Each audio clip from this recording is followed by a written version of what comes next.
Olá pessoal, chegamos no nosso podcast Calçada Virtual.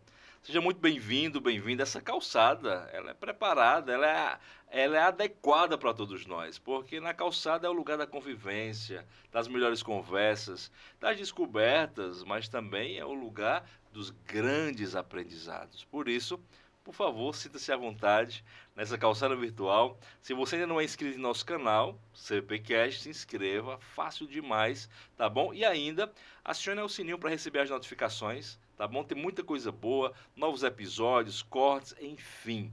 Viva o podcast, né, Calçada Virtual, pois aqui você alimenta-se de uma boa conversa sobre educação e tudo aquilo que é possível conectar a esse assunto, tá certo? Ainda, se não nos segue nas redes sociais, também fique à vontade, estamos no Instagram, estamos também no Facebook, Twitter, CPPcast, tá certo? E claro, nas plataformas de streaming, para que você escute o nosso podcast, cada episódio, em qualquer circunstância, em qualquer lugar, em qualquer momento da sua vida. Se estiver fazendo a comida, por favor, escuta o podcast Calçada Virtual. Se estiver na academia, se estiver lavando o carro, em qualquer ocasião. Estamos nas plataformas de streaming para levar a você essa boa conversa sobre educação. E nessa calçada virtual, nesse episódio de hoje, estamos com uma convidada muito especial, não é, Paula? Com certeza, Paula Luiz. já não é mais nem a convidada. Paula agora já é também, não é, uma grande protagonista que apresenta conosco uma vez por mês durante esse projeto até o final do ano. Vamos ver como é que as coisas vão se processar, né, Paula? É sim, já tô E... aqui de enxerida já. Mas é muito bem-vinda aqui, é sua casa, já é sua calçada também.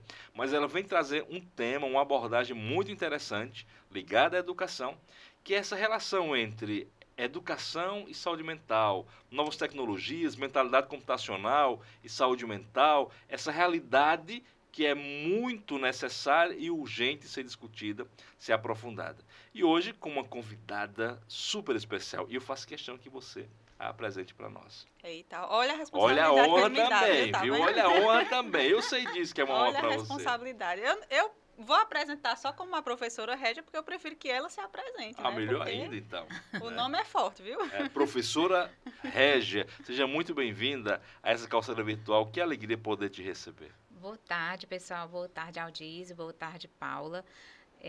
Paula pediu para eu me apresentar, né? Mas eu vou logo dizer. Paula, né? É uma felicidade imensa quando recebi o convite. Paula foi minha aluna, né? E agora, enquanto profissionais, estamos aqui trabalhando em conjunto. Um orgulho, né? Paula foi minha aluna, foi me orientando. A gente publicou o trabalho juntos dentro do Instituto Federal do Ceará. E foi para a Unicamp e voltou e está aqui na região trabalhando e me convidou para esse podcast. E eu quem sou, né? Quem é essa Régia? Eu sou professora do Instituto Federal de Educação há 20 anos, Instituto Federal de Educação do Ceará há 20 anos. Sou doutora em Engenharia de Teleinformática, tenho um mestrado na Engenharia Elétrica com a parte de Inteligência Artificial, que é redes neurais, e o doutorado na área de Teleinformática, nessa área de educação e engenharia. E aí estou aqui para contribuir um pouquinho nessa parte de educação e tecnologias.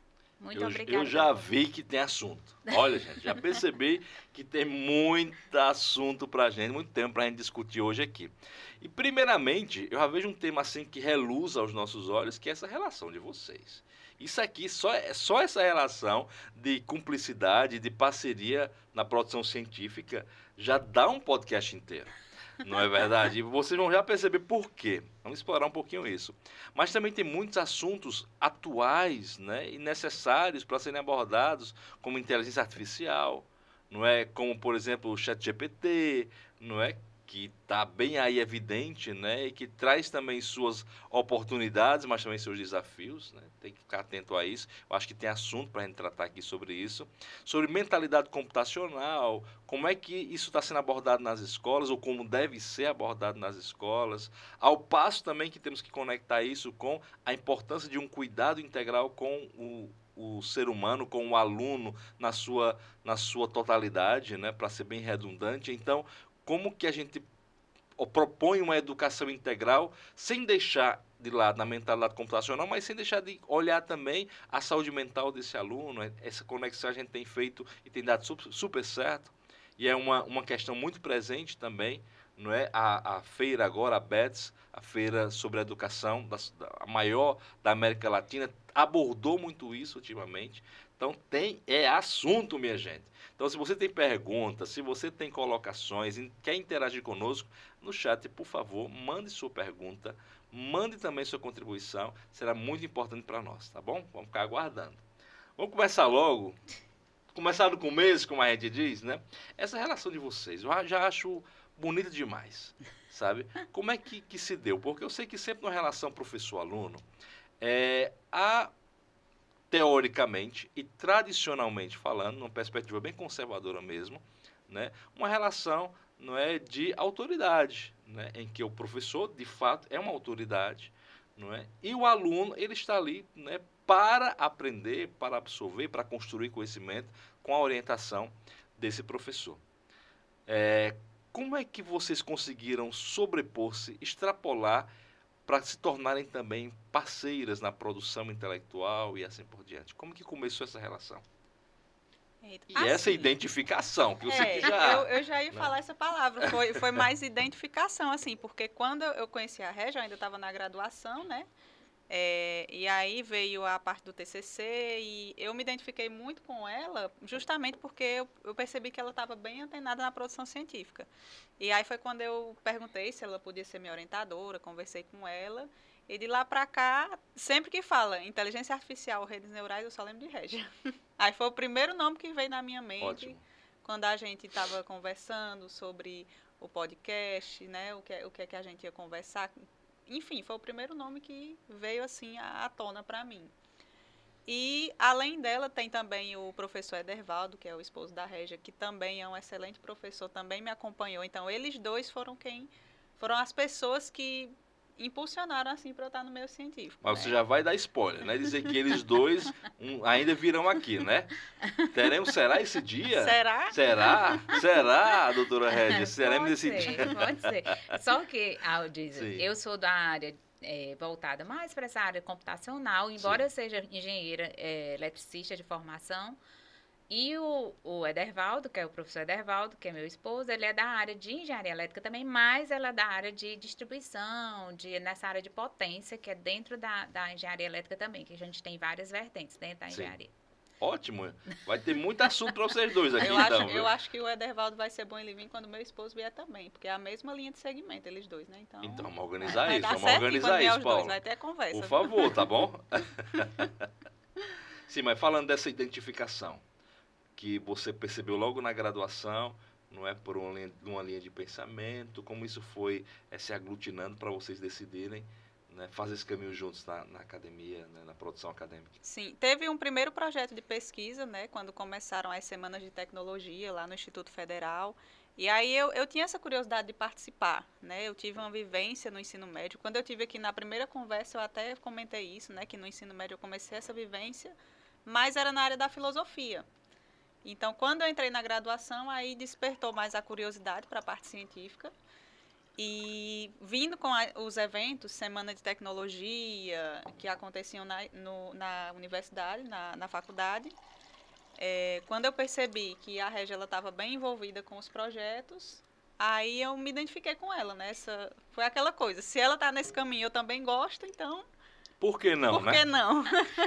E Aldiz, porque teve uma época que eu coordenei em nível do Ceará e também coordenei vários projetos nacionais em relação à educação à distância. Então, a gente trabalhou muito tempo, então fomos pioneiros, né? E o Ceará é referência. E o Instituto Federal do Ceará é referência. A gente, inclusive, trabalhou com um projeto belíssimo. Em 2010, que era para a inclusão digital de índios e quilombolas. Então, a gente trabalhou com o país inteiro. Eu coordenei essa parte toda de formação. Então, eu tenho uma longa estrada em relação a tanto escrita de projetos, quanto de captação de recursos, quanto execução de projetos. E trabalhava igual uma máquina, assim, de domingo a domingo.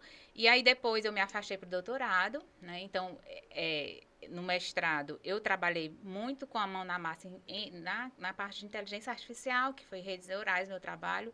Foi um trabalho muito legal, que eu passei a trabalhar com visão computacional integrada à inteligência artificial, e depois veio a oportunidade da educação à distância, da implantação em 2006, da implantação da educação à distância, dessa modalidade de ensino, que aí assim, muita gente confundiu agora na pandemia, a educação à distância não era, né? Era uma forma acochambrada da educação, né? Era educação remota, que foi um acochambramento, porque não é a modalidade, porque a gente trabalhou com recursos que tinham, professores que não eram E formados. ninguém estava preparado E ninguém também para preparado, isso, né? né? Então, a modalidade de educação à distância, ela exige uma formação, exige tecnologia, ela exige vários pilares, né? Dentro para a gente rodar a máquina e rodar com qualidade.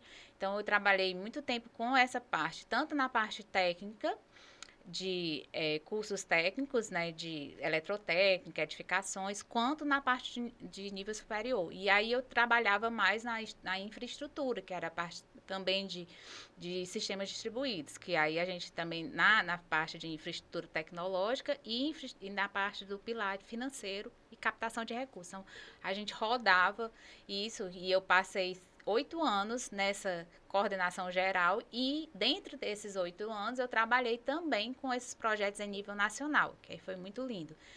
Eu imagino. Educação à distância é uma realidade. Não é simplesmente uma perspectiva, algo para se buscar. É inevitável.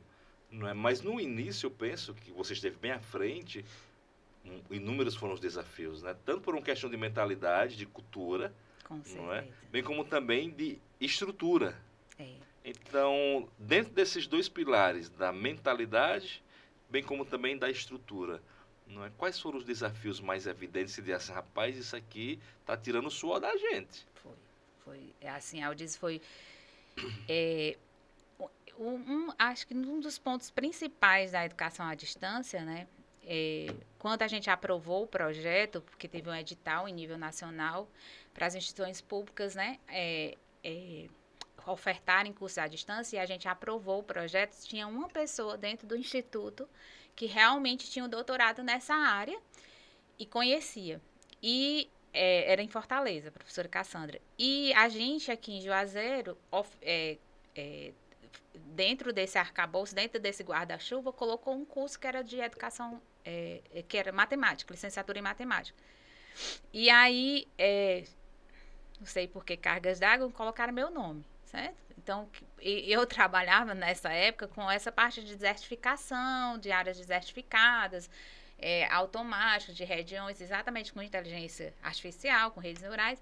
E aí, como eu acho que trabalhava muito dentro do instituto e aprovava muito projeto, a Régia dá conta. E aí, eu... Nem imaginava o tamanho do trabalho, né? Que Isso, isso foi um desafio imenso, Aldiz. E aí, mas a gente foi um aprendizado também imenso. Então, foi uma paixão. Então, eu sou muito intensa, acho que Paula sabe. Então, tudo que eu abraço, eu realmente abraço. E nessa época, a gente tateando, começamos com essa professora de Fortaleza, eu aqui, o coordenador do curso de matemática e um bolsista. E o primeiro vestibular a gente pegou 400 alunos, e aí foi crescendo a equipe, na medida que chegou no final, em 2012, na época que eu saí para o doutorado, tínhamos 10 mil alunos dentro do instituto, em vários, né, tinha técnico, tinha graduação e tinha pós-graduação, e a equipe toda formada, então tinha um pilar grande, com uma equipe imensa na área de tecnologia, que aí tinha design.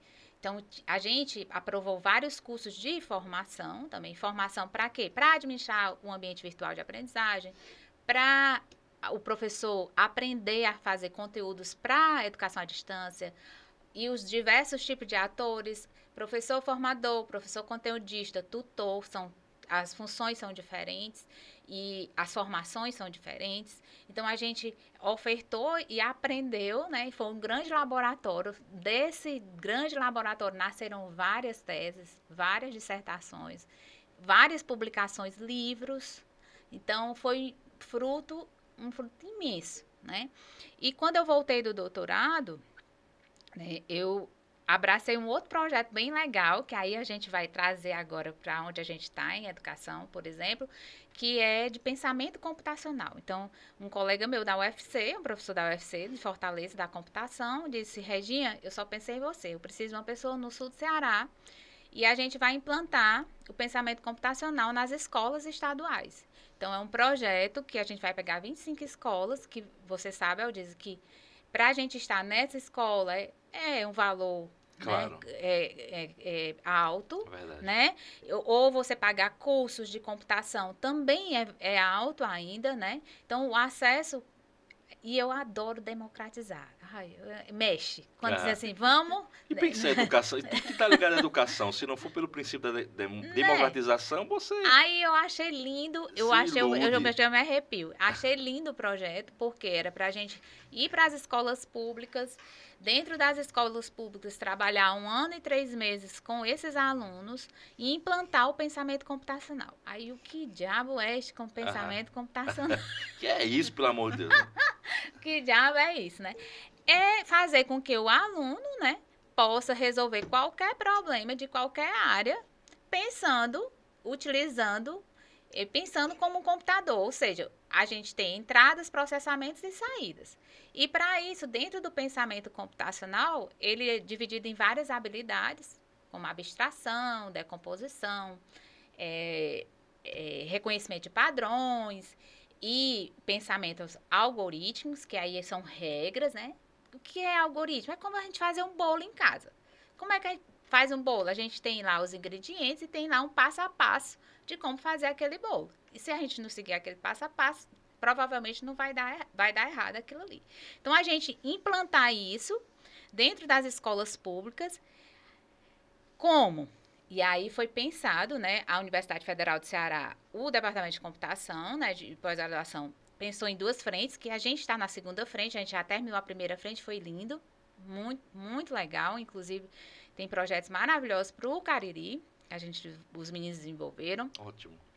Então, foi a primeira parte, passar 1 ano e 3 meses com eles, uma vez por semana, e a primeira parte foi falando dessa relação do pensamento computacional com a matemática, exatamente para a gente integrar e desmistificar, quebrar, né, todas essas barreiras que a computação é difícil, que a matemática é difícil, onde é que a gente aplica. Então, foram 3 módulos. O primeiro módulo versava sobre essa parte do pensamento computacional em si, de como que é as habilidades e o que é cada habilidade e como o computador pensa, como é que os vários sistemas de numeração, quais as funções lógicas, e isso tudo foi trabalhado de forma também bem legal, visual, né, que a gente utilizou um programa visual, né, de programação que foi o Scratch, né, que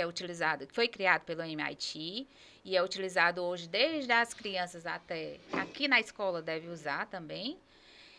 E depois foi evoluindo até a gente chegar no App Invento. A gente passou de uma programação visual, foi para uma programação convencional, que aí aquelas linhas de códigos, que aí a gente utilizou o Python, e depois a gente voltou de novo para uma programação visual, mas a gente mesclou também com códigos, que aí entrou o App Invento. Fora o App Invento, os meninos também pensaram e utilizaram uma ferramenta para modelar tudo isso, o aplicativo, que era o final, no Design Thinking. Então, eles experimentaram várias ferramentas computacionais e tivemos vários produtos. Inclusive, culminou ano passado, né, com um evento lá no Instituto Federal do Ceará e tivemos várias premiações dos melhores aplicativos. Aí tem aplicativos que a gente... em relação à cultura, em relação aos pontos turísticos das regiões. Então, foi lindo. Muito bom, muito bom. E quando você fala, né, no finalzinho aqui dessa tua reflexão, né, que os alunos pensaram, não é, em concretizar tudo isso através, né, de projetos bem concretos, né, bem reais, melhor dizendo, né, de aplicativos e assim por diante, isso nos faz pensar que, isso filosoficamente falando, essa mentalidade computacional não tira da pessoa, por mais que ela aprenda o formato da máquina pensar, a forma do computador, por exemplo, pensar, né, sua estrutura lógica, do que vem primeiro e depois, mas não tira do aluno essa sua visão crítica, essa sua capacidade de criar, não é? Pelo seu próprio pensamento, pela sua própria capacidade, né, cognitiva de ver de modo bem criterioso, né, com muita criticidade, o que vai ser feito, né, a perspectiva ética daquilo dali, o benefício cultural que aquilo vai trazer. Então, isso já mostra a superação, o ir além à máquina, né? Então, ele aprende como a máquina pensa, porque o próprio ser humano foi quem a criou também e deu essa estrutura para ela. Ele aprende a sua forma lógica, mas, por outro lado, ele vai além dessa sua estrutura lógica para poder pensar, não é fora da caixa, como a gente diz, pensar, né, de modo crítico. E legal, Aldis, que era para atender às próprias necessidades dele ou da comunidade que eles estavam inseridos, né? Então, inclusive, tem um artigo que vai ser publicado agora, enviado agora para o Conedu, que é um congresso de educação, que exatamente vai com um aplicativo, que é o Planner, foi um aplicativo que foi desenvolvido por alunos... Eita, agora, não sei se foi Brejo Santo, porque a gente pegou Brejo Santo, a gente pegou 5 cidades aqui, Juazeiro, Crato, Brejo Santo, perto do Cedro. Ali vai ter Iguatu, vai ter Lavras. Lavras. Pronto, Lavras e... outro que eu esqueci. Já vai lembrar, tá. já vai lembrar. Eu não esqueci. Mas, assim, foi muito rico, ao dizer assim, e ver aqueles... Olha, eu digo, no dia da... Assim, que foi a culminância, né? Então, e outra coisa legal, que eles culminaram aqui, né?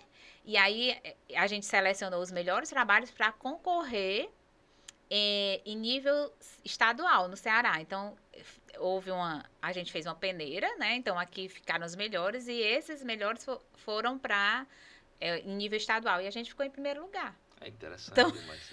Então, para desmistificar um pouco, a mentalidade computacional não é simplesmente o resultado, não. Mas é, sobretudo, o processo.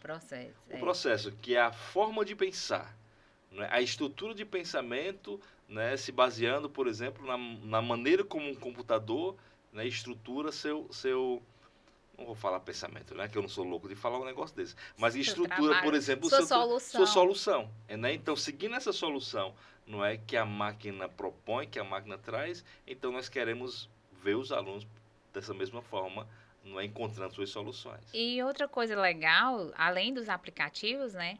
Tem um planner que é para ele planejar, porque eles tinham muita dificuldade de planejar. É diferente de uma escola estadual de uma escola particular, que tem toda uma estrutura e tem psicopedagogo e você organiza a vida dos meninos e tem psicólogo. Então, às vezes no colégio estadual, infelizmente, a gente não tem todo esse aparato e eles sentiam essa necessidade, por exemplo, de planejar o horário de estudos, de planejar os horários de lazer, e esse aplicativo versa sobre isso, que foi o primeiro lugar no estadual. E aí outros mais, né? Por exemplo, a questão da ansiedade, da saúde que você falou,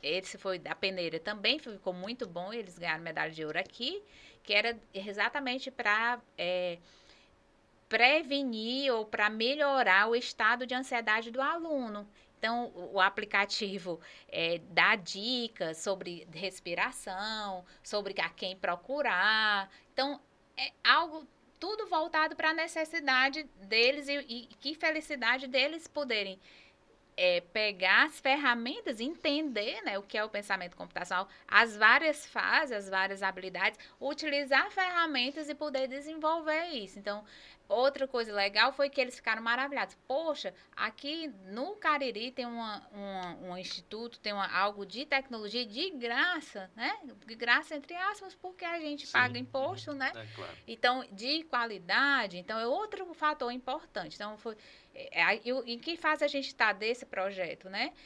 A gente tem bolsa, por exemplo, eu tenho uma bolsa de inovação tecnológica, os alunos que assistiam às escolas eram 8 alunos que eu orientava, cada aluno tinha uma bolsa de R$900, que era outra coisa boa para os nossos alunos. E outra coisa legal foi que, onde é que a gente está? A gente fechou essa fase e está agora na fase de formação de professor. Então, o que os nossos alunos fizeram, os professores da própria rede estadual estão fazendo curso de especialização com a gente, fizeram as disciplinas respectivas que a gente traçou para eles poderem continuar isso nas escolas. Isso é importante, porque às vezes a gente foca muito a questão do aluno, né, que ele tem que cultivar essa mentalidade computacional, porque há uma necessidade, não é, social, podemos dizer assim, não é, e também de mercado, né? Mas por outro lado tem que pensar no professor. Para ter continuidade. Justamente, né? A continuidade de tudo isso. E como é que o professor ele pode, não é, ele pode receber aliás, dar continuidade se ele não estiver bem, né, amparado de conhecimento, de informações, né, e de ferramentas também. Eu sinto que depois, Régia, da pandemia, ou na própria pandemia, eu penso que o professor ele se percebeu muito desnudo, de uma forma geral. Isso não é regra, mas é uma boa quantidade, penso eu, não é, em relação a esse tipo de conhecimento, a esse tipo de informação. Não é muito desprovido, não é, desse conhecimento.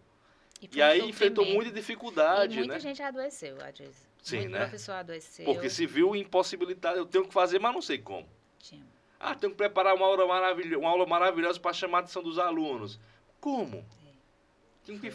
Com que condições, que conhecimento eu fazer isso?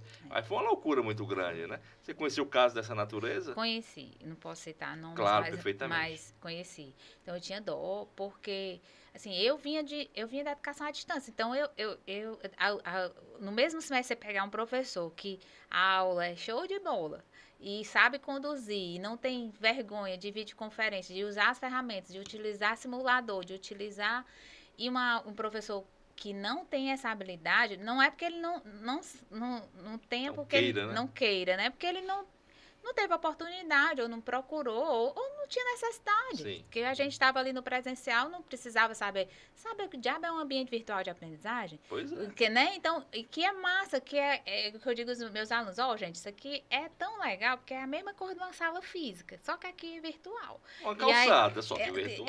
Pronto. Pronto, aqui a gente está na beira da calçada fofocando. Fofocando, falando com o importante. Né? Então tomando uma coisinha que não pode dizer o que é, né? então, Aldiz, assim, e muita gente adoeceu realmente, porque teve esse bloqueio, né? E os alunos faziam a comparação. Então, as avaliações dos alunos dizem, poxa, a aula é tão dinâmica, e a outra é tão estática. Uhum. Então, o Instituto Federal também, por meio da Diretoria de Educação, proveu alguns cursos, mas não supria porque a pessoa não conhecia, né? Então, às vezes, muito imediato também, né? E às vezes, assim, fazia, mas era acostumbrado, né? Então, até para usar uma lousa digital, né? Porque alguns professores compravam lousa e estavam lá riscando, podendo estar usando a lousa digital, fazendo todo, por exemplo, né? Então, mas que a gente venceu e todo mundo, entre mortos e feridos, sobrevivemos. Agora sim, sobrevivemos com um grande desafio nas mãos. Porque é um caminho sem volta. Isso. Então, por mais que o presencial tenha voltado, não tem como fugir, né, dessa... Eu mesmo não deixei o ambiente virtual de aprendizagem. Claro. As aulas que eu tinha gravado, eu disponibilizo para os alunos. Por quê? Porque às vezes a gente tem problema de ônibus e é ferramenta, é algo que eles podem repetir, ver 500, 300 vezes. Então, faz parte também. Então, é mais uma ferramenta para melhorar a aprendizagem. Eu digo por experiência aqui do colégio, Paula, você já pôde constatar isso, a gente tem muita essa preocupação, né, em relação à continuidade dessa utilização das ferramentas que possibilitem essa mentalidade computacional, uma aula mais interativa, mais empolgante, não é? Mais entusiasmada, mais dinâmica também, por que não dizer assim? Porque uma aula cativante, ela passa necessariamente pelas emoções do aluno, né? Você tem que saber mexer com as emoções do aluno. E aí, o podcast, ele surge também nesse período, né? Como um fruto, um efeito desse período em que se preocupa, né, muito com essa forma de levar conhecimento e construir conhecimento para as pessoas. Então, o podcast Calçada Virtual, com o Papo de Quinta, que acontece também toda quinta-feira, às 19 horas, tem essa finalidade de criar esse outro ambiente de discussão e de construção de conhecimento, que é muito importante, né? E que vai ficar para a posteridade, vai ficar esse registro. Então, em outras épocas, alguém vai assistir, alguém vai se interessar, vai gostar, e essa é a intenção, né? É gerar relevância, muito mais do que quantidade, mas gerar relevância do que se discute, do que se faz. Né? E pegando o link, né, Aldiz, vou já deixar a Paula falar. Pegando... Ela está encantada aqui, né? No deleite dela. Eu achei legal, porque aqui é igual a calçada, achei massa. Então, calçada é comigo mesmo. E fuxicar ficou importante, melhor ainda. Melhor ainda. Então, pegando o gancho, né, da pandemia e das ferramentas, né, da utilização. Então, como você disse, não tem volta, né? Então, aí não tem volta e aí a gente teve que se adequar, né, a essas várias ferramentas e a evolução tanto de hardware quanto de software. E aí a gente pega o link, né, com a inteligência artificial, né, que não é novo, o tema não é novo, é verdade. É 50, 60 anos atrás, mas como houve a evolução de software, a evolução desse processamento de hardware também, a gente pode ter sensores. Então, a gente tem 3 palavrinhas que estão na moda, né, que é inteligência artificial, machine learning e big data. Então, são três que na verdade... Olha que Big Data já está ficando ultrapassado também, né? Porque está muito em voga, porque análise de dados é inevitável. Toda empresa que se preze, toda instituição, ela precisa trabalhar com análise de dados. Eu digo por experiência também, eu trabalho muito com isso. Mas para ter resultados efetivos, eficientes, né? Mas tem muita coisa surgindo, né? Então na verdade, a inteligência artificial, ela é uma área, né, da computação que a gente faz com que a gente implementa algoritmos, que aí a gente vem com machine learning, que dentro do machine learning a gente tem diversos tipos de algoritmos que na verdade a gente faz a máquina pensar como um ser humano, né?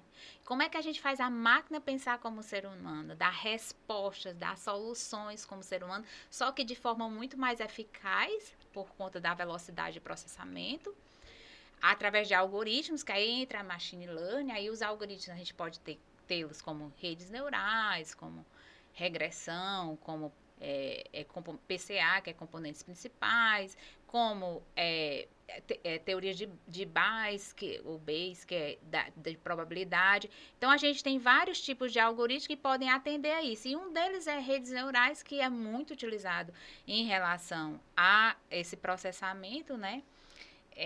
Esse processamento que está aí em voga, que leva contexto, semântica, que é o que o chat GPT utiliza, né? Que é o de linguagem natural, né? Então, a gente tem esses algoritmos, por exemplo, as redes neurais, o que é que ela faz? Ela simula o cérebro humano, né? E como é que a gente aprende? A gente é apresentado um padrão. Você pode até dizer melhor do que eu, porque é da filosofia, essa questão da mas eu como engenheira, como é que a gente aprende? A gente apresenta padrões, cria as sinapses, né? Nos nossos neurônios tem as sinapses, que são as ligações, e aí a gente guarda. É exatamente o que os algoritmos fazem, né? A gente apresenta diversos padrões para que a gente crie essa rede, essa sinapse, esses pesos. E aí, quando a gente apresenta um padrão novo, ele diz o que é. Eu sei que você vai já brincar um pouco com isso, mas deixa eu brincar um pouco também, tá? Porque é uma realidade que me interessa muito, mas muito mesmo. Eu tenho vários motivos para isso, que em off a gente pode conversar. Mas por exemplo, vamos pensar aqui numa personalização da educação. Hoje em dia, a educação se dá dentro de um contexto de sala de aula, basicamente, né? Mas ela pode ser personalizada, porque cada aluno é um mundo, com seus interesses, com suas inquietações e com suas buscas, né? E aí nós temos, por exemplo, uma sequência de perguntas que vai criando um padrão, né? Que vai possibilitar um padrão, em que ao passo que o aluno, no seu celular mesmo, responder aquelas perguntas, eu vou ter a aula específica, né, criada por inteligência artificial para aquele aluno. Então, pelas perguntas ou pelos pontos que eu elenquei ali, que eu listei, eu poderei ter a aula que mais vai se adequar para as minhas inquietações, para as minhas buscas, para as minhas dúvidas, para as minhas incertezas sobre determinado assunto, determinada matéria. Isso é possível? Sim. Ó, isso é show. Olha que massa. O chat GPT, né, que tá todo mundo com medo, inclusive eu ainda não apresentei para meus alunos, certo? Eu vou apresentar só em agosto, exatamente quando eu porque é. A gente fica... Eu andei mexendo por lá, mas não é tão simples assim também, não. O pior é que eles descobrem cedo, viu? Mas aí se a gente apresentar, né, então o que é que eu vou apresentar? Eu acho que, na verdade, a gente tem que preparar, né? Claro. Então, eu acho que tanto professores quanto alunos, tem vários filmes que de forma lúdica a gente passa a entender melhor, né? O que é a inteligência artificial, o que isso pode impactar e onde pode impactar. E eu acho que a ficção / documentário é bem legal e eles gostam de série e tal. Então, eu posso indicar aqui dois filmes legais, tá certo? Um que é o Dilema das Redes, que é muito legal. Então, assisti com minha esposa, foi muito bom. Muito bom mesmo.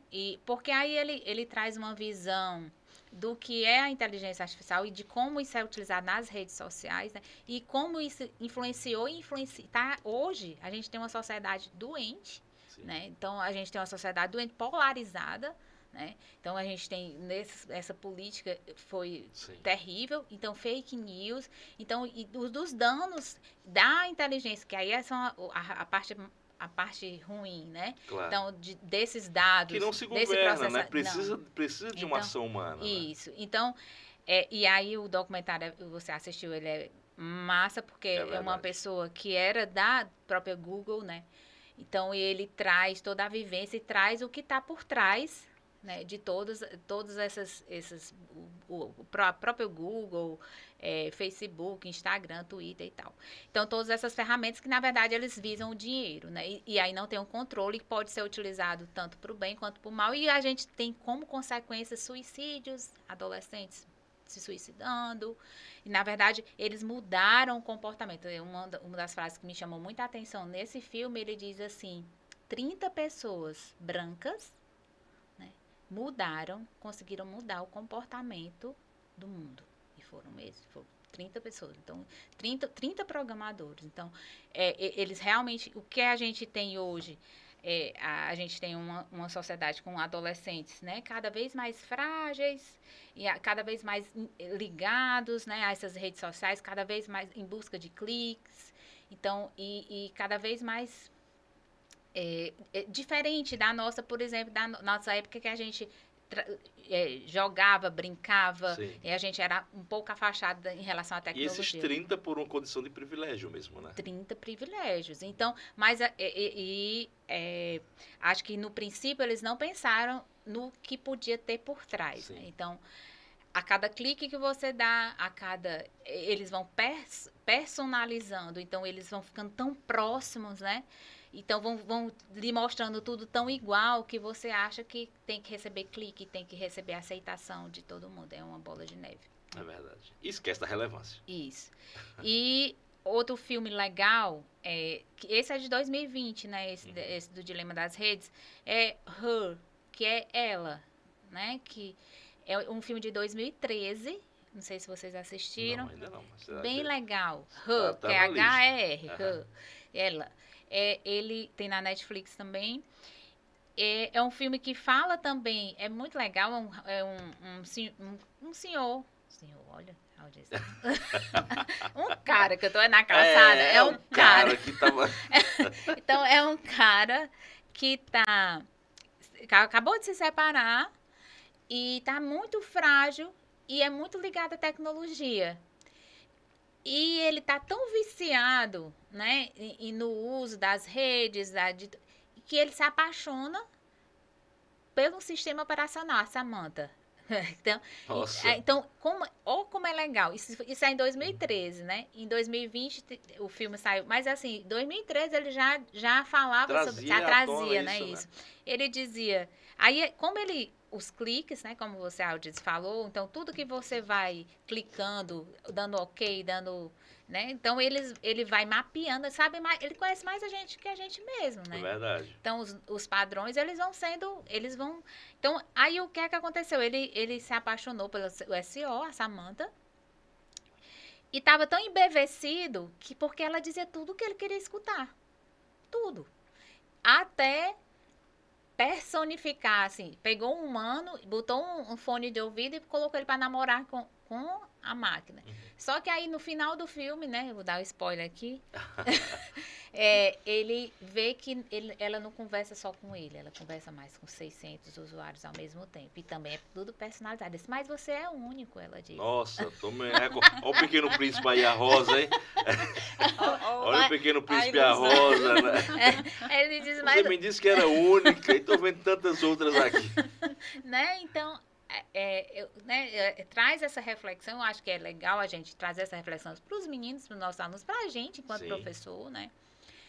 E apresentar, né, a ferramenta da moda, né? Que é muito, e a gente realmente é um quebra de paradigma, então os cientistas já estão loucos, até a Nature, né? Sim. Já tem artigos aí, e os cientistas dizendo que... E eu fiz o teste hoje, bem legal. Eu coloquei lá, o que é pensamento computacional? E aí veio lá no ChatGPT, Juco. Aí eu peguei uma ferramentazinha que é para ver a questão de plágio, para ver se ele conseguia, né, identificar onde é que estava. Não identifica. Não consegue. Nossa. Aí tava lá, menos de 0,3% de similaridade. Então, é o Copy Spider que eu utilizei. Então, eu disse, poxa, eu não peguei um texto maior, porque demora um pouquinho, eu tava em cima da hora, que o professor, né? Correndo sempre. Aí eu disse, não, mas... Então, e isso eu vi num artigo científico também, né, um editor de uma revista, de uma revista na área de administração, dizendo que era eu e o ChatGPT, ele dizendo lá na matéria. Que aí ele fazia o link lá com os cientistas da Nature, eles preocupados de realmente saber identificar quem é que está falando, se é o pesquisador ou se é o ChatGPT. Por quê? Imagine, Aldis, que lá o banco de dados que eles têm, né? Uma das coisas que precisa melhorar é a questão da atualização do treino da rede. Sim. Porque eles têm um banco de dados de 2021. Então tem que atualizar, né? A gente já está em 2023 e tem que rodar para a gente poder pegar algo mais atualizado. É uma das desvantagens, né? Mas é fantástico. É verdade. É assim, é encantador. Fantástico. Né? E ele ainda diz... Sabe usar, né? Ainda diz assim, esse algoritmo está obsoleto, tem outros algoritmos melhores. Então, você... Olha a ousadia, viu? Pois é. Então, assim, fantástico. Aí é fantástico por quê? Régia, por que você não apresentou ainda para os seus alunos? Eu vou apresentar. Principalmente os do ensino médio, tá? Eu vou apresentar e vou apresentar para o superior também. É porque a gente pede lá, algoritmo, por exemplo, de detecção de erros. Aí, em Python, ele traz... traz o roda completo, né? Então, a gente também tem que se acostumar e encontrar formas de explorar o ChatGPT para que os meninos não copiem e aprendam mais uma ferramenta, né? Que é esse outro desafio, que é possível. Só que a gente tem que sentar um pouco e pensar para como a gente vai explorar, para a gente não apresentar a ferramenta como um robô que dá as respostas tudo que você quer, pronto. É verdade, tira de você a oportunidade de fazer, né? E autonomia, né? Aí a gente tem que apresentar de forma que, por exemplo, a moça que trabalha lá em casa, é engraçada, a Vandinha, disse, Régia, eu não sei fazer redação. Eu digo, pô, eu vou instalar o ChatGPT no seu... Aí ela disse, tu jura? Eu digo, juro. Mas na minha intenção não é que ela copie. A minha intenção, ela faz Régia. A minha intenção é que ela ela aprenda a estrutura. Então, todo e qualquer assunto que ela tiver, ela vai jogar lá e ela vai ver a estrutura. Uhum. E é bem legal, ele traz. E é muito legal. Isso é muito bem feito. Muito bem feito. Eu já fiz alguns testes Então, também, muito então interessante. né? Então, a gente tem que apresentar, mas apresentar de forma que os meninos saibam utilizar, não como cópia ou plágio, né? A gente tem essa responsabilidade. Inclusive, isso está sendo discutido em relação aos pesquisadores mesmo. Na Nature é uma revista renomada, né? Há muita discussão também sobre o limite ético, né, e moral de tudo isso, porque sim, porque não diz as fontes. não diz as fontes. Ele traz e o texto é um e não diz as fontes. É verdade. Então, que o Google traz as fontes, isso. mas ele não diz as fontes, né? Que é outro. Mas é muito interessante, é muito. Hoje eu disse, às vezes você está na disciplina de cálculo. E aí o cálculo é né? Então muita gente fica reprovada nessas disciplinas, quando você vai para a área de tecnologia. Então eu coloquei lá o que é o limite em uma função. Aí ele trouxe, ó, bem direitinho, bem legal assim. Então é uma forma bem legal de você entender, não só ver soluções, mas entender o passo a passo e poder fazer com que ela também aprenda. Você pode apresentar padrões, você pode apresentar respostas e fazer com que ela aprenda mais Isso também. é o que é interessante também lá, né? Você pode contribuir também para a evolução, né, do próprio bem chat, legal. né? Sim, e é engraçado, só interrompendo um pouquinho que a conversa tá boa. Quando a Régia falou sobre a questão de você usar essas ferramentas, né? Querendo ou não, ainda tem uma certa resistência, né, por parte de alguns professores em conhecer, né? E aí é o que eu vejo a maior dificuldade do aluno ele se desprender e ele achar uma aula interessante, por exemplo, né? Eu sou uma pessoa que eu sou jovem, mas eu tenho a cabeça de uns 60 anos, assim, eu não sou muito por dentro das coisas, não. Eu sou meio desligada. E eu vejo os meus alunos usando muita ferramenta, assim, muita coisa que gente, o que é isso? Eu não conhecia, eu não sabia. E aí, quando eles me apresentam, eu faço exatamente o que a Regia estava dizendo. Eu tento trazer para tornar interessante. E aí, é tão engraçado porque a gente vê o resultado, né? A gente vê que os alunos, eles interagem, eles trazem mais soluções, eles procuram, eles ficam interessados, instigados a participar, a buscar. E chega na aula, ai, professor, eu lembrei disso, eu fiz usando essa ferramenta. Então, é muito legal. Quando você conhece e você passa a usar a seu favor, dá um resultado muito bacana. É bem interessante. Isso é ótimo, né? E respeitando esse limite ético também, que é muito relevante, né? Sobretudo quando a gente está falando de inteligência artificial.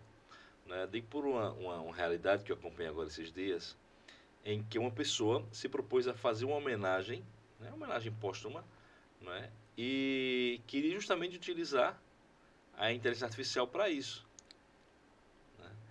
E a intenção dela era dar voz para aquela pessoa que já tinha partido. E trazer uma presença dela mais efetiva, entre aspas, né?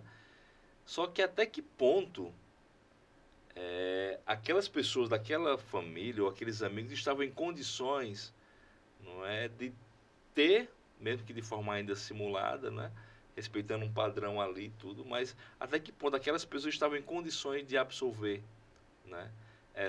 Não era um holograma, não, era uma simulação da própria voz da pessoa, né? Como se ela tivesse, né, deixando uma mensagem, né, póstuma para a família. Isso ia ser marcante, ia ficar na vida deles como algo assim emblemático, né, paradigmático, mas até que ponto aquela família estava em condições de suportar, né, aquela realidade. Só que isso assim, hoje eu trago a discussão ética e moral para essa situação, mas que eu sei que é um caminho inevitável, que isso vai acontecer amanhã, e depois de amanhã novamente, e vai ser uma realidade. Não é? Por uma quantidade de informações que você retém sobre o outro, não é? Você já consegue trazer, entre aspas, a presença dele, né, para como quase que continuar acompanhando aquele grupo de pessoas, aquela família, né, com mensagem ou com... E a gente já vê muita coisa nesse sentido, né? Sim. não trazendo a pessoa, mas a questão desse filme Her é muito legal, assim. Ele Mostra muito isso, mostra né? muito. Mostra Tô muito. louco pra ver já, viu? Aí, outra coisa legal, né? Que aí você falou da questão ética e eu fiquei imaginando. Você num velório, por exemplo, e escutando a voz da pessoa, e eu fiquei imaginando se eu fui para um velório, acho que há uns 3 anos atrás, e eu disse, ah, Maria, chega de vontade de eu morrer.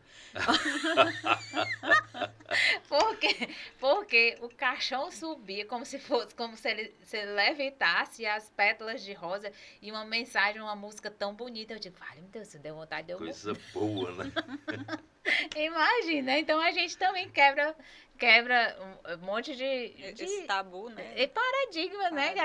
E aí acho que e muda, né, o comportamento também. Eu acho que outra cultura vai se criando vai se também, criando, né? vai mudando. Alguém vai gostar de ouvir a voz de que alguém que já partiu, a saudade vai ser muito forte mais. Ou então morre na né? hora Ou também. vai também naquele instante, né? É verdade. Mas que mais novidades assim estão surgindo em relação à inteligência artificial? Não é que são assim tão benéficas, que mais sinais produtos estão sendo apresentados? Quer falar, Paula, agora? Não, pode ficar à vontade. Porque na educação, né, na educação à distância, ela é muito, muito benéfica, né? Tem os tutores inteligentes, que aí vem os tutores inteligentes. Vamos pegar esse software de graça, esse Duolingo, né? Que é de inglês, né? Que aí você erra as questões, ele lhe direciona para aquele contexto para você poder estudar mais aquilo que você errou. Então, aquelas questões mais... então, ele faz ele personaliza, né? Outra coisa em relação à educação à distância, agora vamos mudar para a educação à distância, como você trabalha com ambientes virtuais, né, de aprendizagem, por exemplo, você precisa, na administração, saber se o menino está lá no ambiente virtual de aprendizagem, quanto tempo ele ficou, se ele está respondendo às tarefas, então se ele tem um risco de evadir, né? Então, tem já tutores inteligentes que pegam esse relatório, né, desses cliques, da quantidade de tempo que fica, exatamente para melhorar a questão da evasão desses custos, que é muito grande, né? E outra aplicação dos tutores inteligentes, né? Esse é para a parte de administração. E para a parte de conteúdo mesmo, que aí eles fazem essa... personifica, né? Então ele pega, o aluno tem dificuldade entra naquela questão do plano de aula, tem o plano de aula do professor, a questão de saber quando é a prova, qual o conteúdo da prova, isso tudo também ser feito já automático, já existe. E também a questão do conteúdo em si, para ele poder tirar a dúvida, como o ChatGPT, que você pode, antigamente não se tinha, e hoje tem aberto livre, né, que é a OpenAI, lembrando que é aberto, né? Mas assim como o Google, assim como o Facebook, assim como o Instagram, eles ganham muito dinheiro, né? Porque eles vendem muito o comércio, né? Então, não há nada de graça, você é o produto, né? Então, na medida que você está utilizando essas plataformas, né, você está também sendo um produto, tá? E você está sendo apresentado, você está... Suas informações vão servir muito para aperfeiçoar, como também para...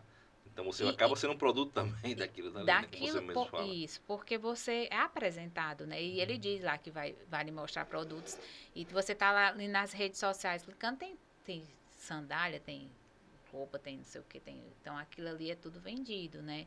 Então ali quem paga são as empresas, né? Então nada é de graça. Você tá ali, ele, quando você não tá, ele manda uma notificação, ó, tem tantas coisas lá para que você volte a consumir, para que você volte a ficar plugado, para que você volte. Então, tem tudo isso, né? Tem esse lado. Mas, tirando isso, tem os tutores inteligentes em relação ao conteúdo para ajudar os alunos, como o ChatGPT hoje não precisa nem pagar para ter esses ambientes virtuais, por exemplo, hoje o ChatGPT já pode responder, já pode assistir em relação a isso. Né? Muito bom, muito bom. E só cortando a audiência um pouquinho, uma ferramenta que eu lembrei agora, a Regia falou. Eu sempre tive muita dificuldade em inglês, né? Então, uma ferramenta que surgiu também, que me ajudou, foi um tradutor que chama Lingui. Então, eu jogava, por exemplo, uma palavra, e ele já me trazia uma aplicação numa frase, um exemplo de uso, como é a escrita, a pronúncia. Isso facilitou muito, né? Isso antes do ChatGPT. Então, como que isso vem ajudando, né? O quanto que isso pode contribuir não só para a minha formação acadêmica ou profissional, mas como pessoa também, né? Eu posso aprender, eu vou estar alimentando, ajudando a plataforma, claro, mas também trazendo informações que vão ser úteis para mim, né? Para o meu crescimento pessoal. Isso é muito Que aí bacana. tá tudo integrado já lá no chat. É. Você, inglês, francês, você conversa lá e ele... Isso, aí hoje ele já vem uma melhor ainda. Aí o que é massa também que eu vi foi que a gente do Brasil que alimentou os dados, né? Por conta em português, porque o interesse é nosso, né? Claro. E aí eu vou já testar. Eu coloquei oxe, né? E aí ele traz lá, oxe é uma palavra utilizada no Nordeste. Aí ele fala de Alagoas e Pernambuco, não fala da gente. Mas ele fala do Nordeste e cita Alagoas e Pernambuco. Aí eu disse, agora eu vou colocar aí dentro, né? Quero ver se vai dizer. Aí ele traz lá que é dentro de a gaveta, dentro de não sei o que. Eu disse, oxe. Aí eu coloquei. Aí dentro do Ceará. Aí ele trouxe, bem legal, né? Ele trouxe que podia ser... Em vermelho, eu acho, né? Aí podia ser utilizado no humor e podia ter várias interpretações. Poxa, como é legal você alimentar o banco de dados, porque linguísticas do Brasil inteiro, né, contribuíram exatamente para que a gente não se perdesse, né, e ficasse o mais próximo do humano possível. Então é fantástico. Né? É interessante isso, né? Você tentar humanizar a máquina, né? É fantástico. Você tentar humanizar a máquina, mas ao mesmo tempo deixar que a máquina também, não é? Ele mostre caminhos, né? Muito interessante, né? Muito interessante. Eu penso que é um caminho sem volta, mas é um caminho muito bom também, muito benéfico, né? Eu acho que as pessoas, elas se assustam porque não conhecem. Isso. Ao passo de conhecerem e também souberem usar isso para o bem, né? Para promover coisas boas, é claro que o resultado vai ser formidável, né? Eu acho que muito interessante. Agora, eu até falava com Paula, em outra ocasião aqui, que a nossa região em si, por mais que a gente tenha hoje, né, o instituto, não é? Por mais que a gente tenha hoje muitas escolas já voltadas para isso, né, redefinindo as suas estruturas, suas matrizes curriculares e suas metodologias, suas formas pedagógicas de apresentar o conhecimento, né, criando espaços interativos e dinâmicos para os alunos, mas há uma carência ainda muito grande, não é? No sentido assim de a gente ter espaços para mostrar tudo isso que está sendo produzido, não é? Para além do ambiente escolar. Verdade. Eu me refiro, por exemplo, né, a espaços permanentes, a feiras, não é? A eventos dentro da nossa própria região. Eu acho que a gente não pode ficar muito para trás, a gente não tem que correr mesmo para começar a ter espaço para mostrar isso, tanto para produzir, né, porque ainda há também uma carência muito grande de uma espécie de digamos que, laboratório em que você entra ali para ter uma imersão. Sim. Eu sonho muito com isso, sabe, Regi? Eu acho que eu estou até ficando meio maluco nesse sentido. Mas eu tenho idealizado muito essa coisa da imersão, né? Você pega um professor, por exemplo, que não tem muito contato com essa realidade, né? Que se assustou com a pandemia e que agora está apavorado porque tem que continuar e não sabe. E se você permite a ele uma imersão, sim, não é, completa, num ambiente como esse, que ele vai vivenciar, vai aprender, vai tocar durante um período ali, não é, de, sei lá, uma semana, todo dia um pouco, e ele mergulha naquela cápsula e começa a beber, se alimentar, usar óculos 3D, a ver como é que usa essa ferramenta. Você tem um ambiente como esse, imagina como esse professor vai sair lá de dentro. Ele entra de um jeito e sai batizado de outra forma, né? Ele sai com outra mentalidade, sai com outra ideia em relação a isso, não é? E mais ainda, sai com muito mais conhecimento. Porque há uma desmistificação, né? A gente tem que... É interessante você falar da imersão, né? Que é o concreto, né? Sim. Que aí você vem entre a realidade virtual e a realidade aumentada, né? Você bota o óculos e você pode imergir e tal. Eu vi esses dias eu estava assistindo jornal e estava lá uma professora maravilhada da arte, né, de artes, dizendo que era novo, tudo, que ela tinha produzido lá umas telas e você podia em fazer essa interação com óculos e tal, com o pessoal da computação e artes, né? Que nada novo, né? Assim, não tem nada novo, mas que é interessante, porque é um trabalho em que envolve duas áreas, né? E elas conversando entre si. Massa. O que a gente tentou, né, não com concreto em relação a emergir no ambiente, né, que com esse projeto do pensamento computacional, é exatamente tirar, desmistificar do professor de português, do professor de história, do professor de biologia, que a computação é difícil, né? Que aí entrou esse projeto do pensamento computacional. Por exemplo, eu tenho uma aluna que o trabalho dela eu acho que vai ficar bem legal. Ela é da letras. Sim. E aí ela está trabalhando a parte de crônica. E aí que legal, aí ela levou os meninos para o laboratório, falou do pensamento computacional, falou da parte de algoritmo, apresentou a ferramenta e apresentou o conteúdo da disciplina dela para os meninos criarem um jogo relacionado a uma crônica X, um assunto X, Y, Z, ou seja, para ver se dentro da sala de aula, né, ele quebra esse paradigma de difícil e aproxima, né, essa área da computação a qualquer área, né? Então, é um desafio? Ela foge de mim? Foge. Mas, né, Paula, tu sabe que eu não deixo... Né? Já me disseram que você gosta de desafio, já me disseram que você não foge de um desafio. Não, aí é bem interessante e desafiador, né?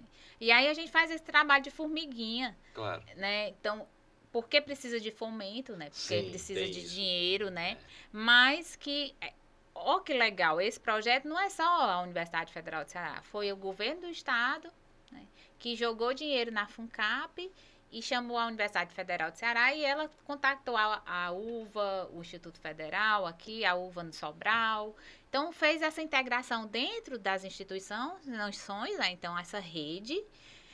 E a gente, né, fazendo a reverberação disso para ver se a gente vai plantando, que é um passo.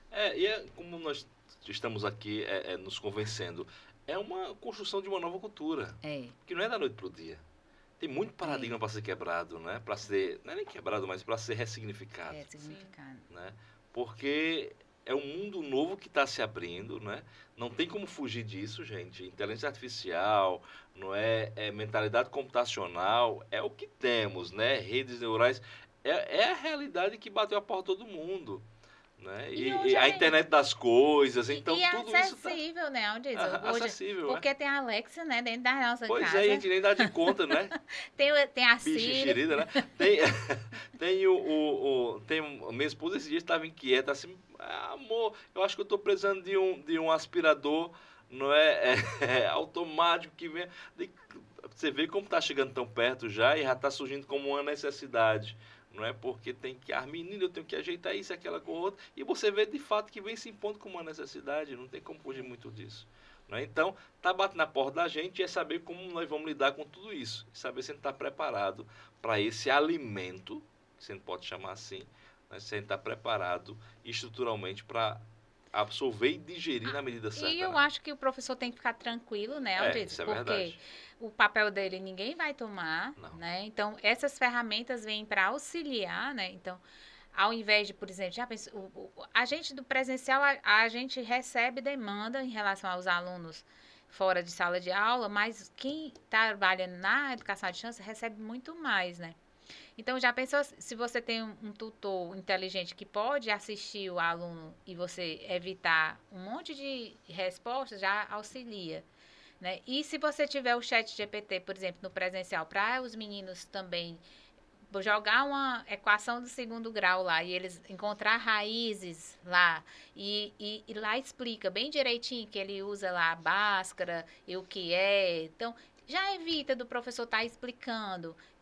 Então, o professor pode explicar o conteúdo em si e pode dizer, gente, explorem o chat GPT. O que ele não resolver, me pergunte.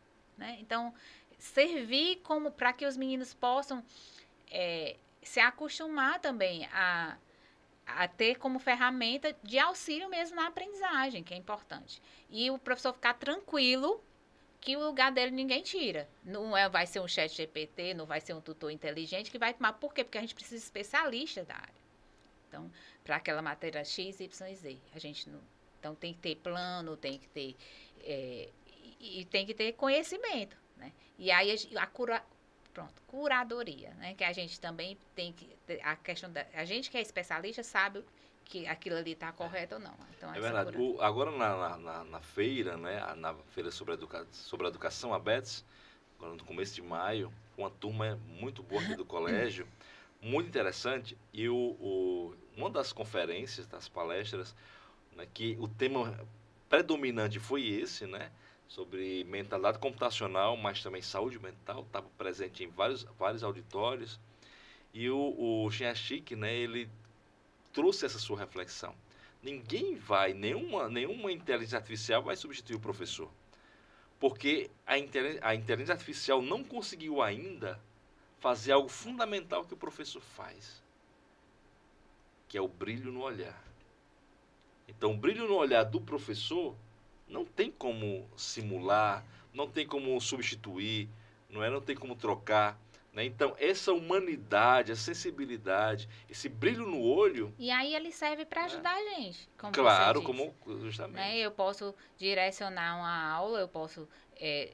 ou conteúdo para aquele aluno XYZ, já que alguém está trabalhando fazendo aquela análise. Esses alunos aqui estão com dificuldade nisso aqui, então eu posso direcionar, eu posso ter como auxílio, né?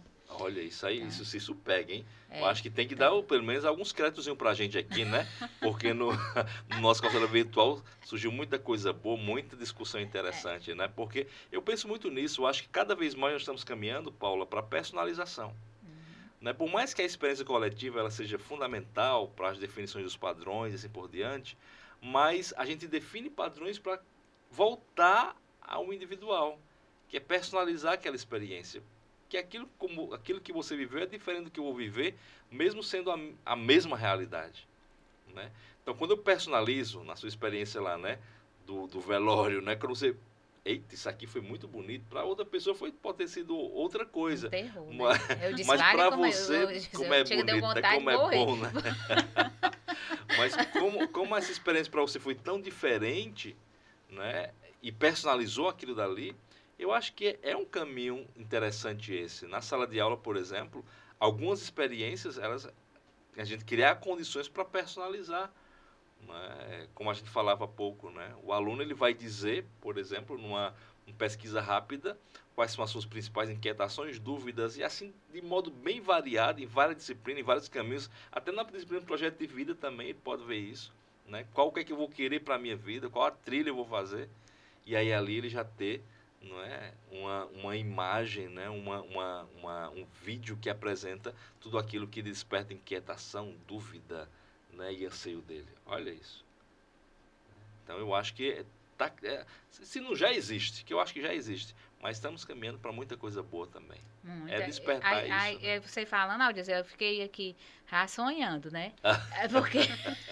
Alguns sonhos sem pesadelo, né? Não, mas assim, já pensou se a gente conseguisse, né? Por exemplo, se realmente a gente conseguisse a utilização desses ambientes, né? Embora no presencial, mas dentro desses ambientes, se a gente conseguisse fazer um sistema inteligente, da gente, por exemplo, dos meninos no ensino médio, de quão rápido eles fazem a solução de uma determinada disciplina, matemática, física, ou química, ou história, ou artes, e aí a gente conseguir fazer um mapeamento de que área que ele daria mais certo, assim... Então, que legal seria para esses meninos tão novos, às vezes terminam, eu sei que tem as psicólogas e isso a gente não, mas lógico que numa equipe de desenvolvimento de um sistema desse inteligente, iria ter a presença das psicólogas, claro, dos psicólogos, né, na área, mas que legal se a gente conseguisse ver, né, desenvolver um sistema inteligente exatamente para direcionar o aluno do ensino médio, dizer, poxa, aqui a probabilidade de você dar certo é muito, não só, mas por toda a vivência de um ensino médio, se ele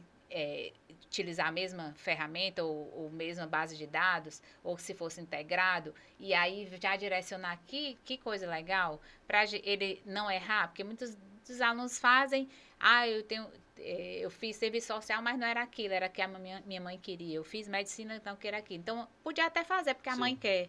Mas, mas que o sistema em si ia dizer, a probabilidade disso aqui dar certo aqui na área de exatas é maior, aqui é pequeno, né? Então, o que o ChatGPT já faz isso, porém, mais integrar esses dados num sistema mesmo, numa plataforma que... Quase um teste vocacional mesmo, né? Quase um teste vocacional, mas bem diferente. Bem diferente, porque o teste vocacional você vai lá, pergunta e resposta, mas não é a sua vida toda. Verdade. Como tem essa base, esses grandes dados, isso tudo que ele vem e o que ele vai interagindo na plataforma, você fazer realmente um perfil, né, acertado. Que é o que as redes apresentam pra gente. Elas apresentam o que a gente gosta. É verdade. Então, tem um, não sei se quando já você falou, viram. chega eu digo, poxa. Tem uma plataforma, acho que é uma plataforma do Augusto Cury, uma iniciativa, um projeto, um programa, sei lá, que fala muito disso também, né, sobre o caminho vocacional. E você falando, imediatamente me remeteu a isso, né? Não é nessa profundidade, penso eu, também porque não conheço, mas ele dá mais ou menos um mapeamento de como seria a melhor trilha, qual seria o melhor caminho para aquele aluno ou para qualquer pessoa fazer, né, na sua escolha vocacional, a partir daquelas experiências que ele foi relatando ali. Né? E teria uma mentoria orientando, conduzindo, mas imagina tudo isso dentro de uma plataforma. Porque aí pegava a parte psiquiatra, que o Augusto Cury é psiquiatra, né? E ele deve ter um suporte muito grande também de psicólogos, né? Para ele estar numa plataforma nesse sentido. Aí juntaria essa parte comportamental, né? Com a parte mesmo operacional. Sim.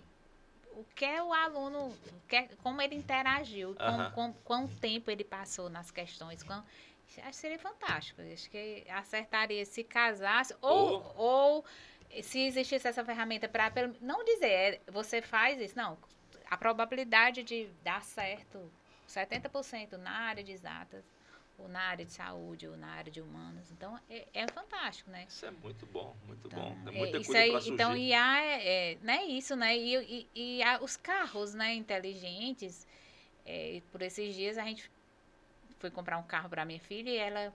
E é popular. E tinha um sistema lá multimídia que tem lá Drive em CO2. Que aí faz todo o relatório, porque ele é todo sensoriado, né? Todo embutido, né? Todo com sensores e todo dizendo, o vendedor estava lá dizendo, ele faz um relatório dizendo, se você passou a marcha errada, o tempo da marcha, a quantidade de tempo que você acelerou, o que tem que fazer para você consumir menos energia, emitir menos gás carbônico. Então, ele faz todo esse casamento de dados, né, e faz esse relatório, até para a pessoa que está aprendendo, dizer, poxa, eu vou trabalhar nisso aqui, isso aqui. Então, que legal, né? Outra utilidade da inteligência artificial, como você disse, tá em casa, tá, né, não Alexa, tá nos carros, né, utilizando tanto IA quanto IoT, né, quanto a parte de sensoramento. Então, é um caminho sem volta. E na educação é isso que a gente já falou aqui, né? Então, as diversas ferramentas excelentes que o professor pode tirar o medo que não vai, né? Então, realmente... Não vai tirar seu lugar, não. Tirar seu lugar. Pelo contrário, né? Os meninos, eu acho que a gente pode despertar mais gente para a área de tecnologia, despertar mais gente para a área de exatas. E eu amo essas escolas, eu tenho que registrar isso aqui. Os meninos estavam no Paraíso e eu vim para cá desde 2016. Eu amo essa escola porque exatamente respeitam todas as áreas. Todos os professores que estão dentro das áreas são específicos daquela área X. Então, amo, sim, muito e tenho muita gratidão pela escola e de como é conduzido, né? E tanto a parte humana, a parte também tecnológica, a parte que vocês estão... Eu queria agradecer. Olha isso. Né? Aqui, Aldis, você em nome da escola, porque eu tenho muita gratidão, assim, pela escola em si, receber o Caio. E o Caio vai para a computação. Já escolheu, já, Já, né? desde miúdo. Sei nem porquê, né? Então, eu gostaria mesmo de aproveitar esse momento para agradecer, né? Você, assim, em nome de todos os professores que eles já passaram e as coordenadoras que passarem e assistem, né? E a gente é que agradece, porque cada aluno é um mundo, né? Um universo. E o que ele traz é o que faz com que o colégio se motive a oferecer sempre o melhor. Né? A gente parte sempre do princípio de que o aluno ele é protagonista, ele está ali fazendo o processo com a gente. Né? Ele está ali construindo, né, a melhor metodologia, né, o melhor projeto, a melhor iniciativa. Então, essa demanda que ele traz é que faz com que o colégio se motive, né, se entusiasme a evoluir sempre. Por isso que vai alcançando sempre patamares mais elevados, graças a Deus. Coisa boa. Né? É isso, gente. Olha que tem assunto, né? E que tem pano para manga, porque isso é instigante demais. Né? E imagina que nós falamos apenas um pouquinho de inteligência artificial e pincelamos, como a gente diz, algo sobre educação à distância, porque o Ravi é um assunto que a gente tem que trazer para cá. Nossa, Pode ser? pode ser, Porque pode. eu quis explorar no começo, mas eu disse, não, vamos ficar aqui na inteligência artificial, porque merece um episódio só sobre EAD. Tá. Porque eu sei que tem muita coisa para a gente trabalhar aqui, porque tem muito projeto bom chegando aí, né? Tanto de nível público como privado também. E a gente tem que olhar para essa realidade, que também é inevitável, como sendo uma oportunidade. Sim. Uma oportunidade, não é? É isso, gente. Muito obrigado a você, doutora Régia, não é, pela oportunidade. A você, Paula, doutora Paula, já, né? Por essa oportunidade. Você vai sempre estar aqui com a gente nesse período, não é, discutindo e tratando sobre mentalidade computacional, inteligência artificial, os desafios para a escola, para o aluno, para o professor, porque essa conexão ela é importante demais. A gente fazer com aquilo que temos hoje, com aquilo que podemos alcançar amanhã com esse novo mundo que está se apresentando para nós. É muita novidade? É, mas não nos desesperemos, porque o conhecimento, né, como diziam os grandes filósofos socráticos, o Platão, Aristóteles, surge da admiração e do espanto. Não é? Então, esse espanto, essa admiração é o que vai nos instigar a buscar mais e mais, superando a nossa ignorância. Não é? Com certeza. Muito obrigado, Régia, mais uma vez, a você que nos acompanhou nesse episódio. Hoje nós entregamos e homenageamos nesse episódio ao nosso querido Cratinho de Açúcar, né, completando hoje seus 259 anos, né, para você, Crato, né, para a sua evolução, para o seu progresso, que nós dedicamos esse episódio, tá bom? Vamos ficar juntos? Se não nos segue ainda, por favor, nos siga nas redes sociais, Instagram, Facebook, Twitter, ou ainda se inscreva em nosso canal CPCast e tenha o melhor conteúdo sobre a educação, tá? E ainda acione o sininho para receber todas as notificações, os cortes, os novos episódios e assim por diante, porque toda quarta-feira, às 18 horas, estaremos aqui nessa calçada virtual falando de educação. Um abraço para você e fica com Deus. Olha aí.